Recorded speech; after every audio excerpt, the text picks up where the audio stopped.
Pennhurst Asylum, the cries that never stop deep in the woods of Spring City, Pennsylvania.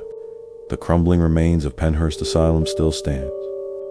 A place once meant to protect the helpless, but instead became a prison for lost souls. Built in 1908, Pennhurst was supposed to house those with mental illnesses and disabilities. But over the decades, it turned into a nightmare hidden behind iron gates.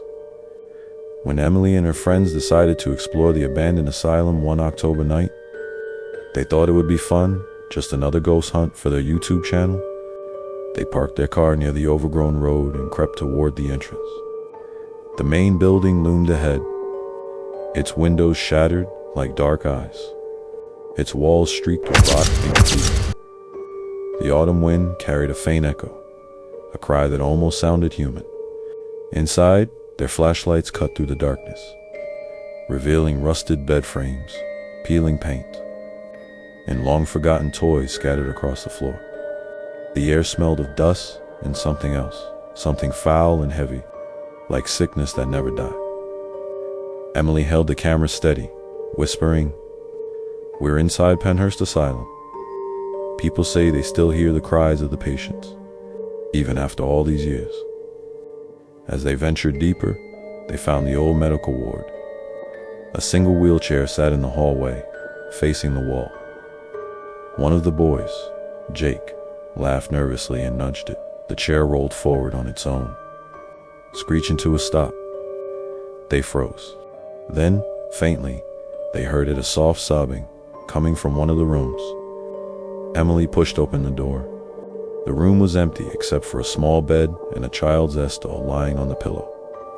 When she stepped closer, the door slammed behind her. The others yanked at the handle, shouting her name, but it wouldn't budge. Inside, the sobbing grew louder until it turned into screams.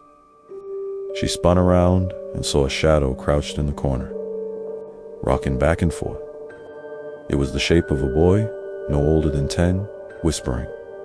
"They said I was bad. They said I couldn't leave." His face was pale and hollow, eyes wide with terror. Emily backed away, her light flickering, her heart pounding so hard she could barely breathe. Then the boy vanished, but the cries didn't stop. They echoed through the walls, multiplying, filling every hallway with anguish. When her friends finally got the door open, Emily stumbled out, pale and trembling. "We have to go," she whispered. "They're still here." But as they ran for the exit, the sounds followed them: screams, moans, the clatter of metal restraints on tile floors. Outside, they didn't stop running until they reached the car. When they looked back, every light in the building had flickered on, glowing in the shape of faces staring out from the broken windows.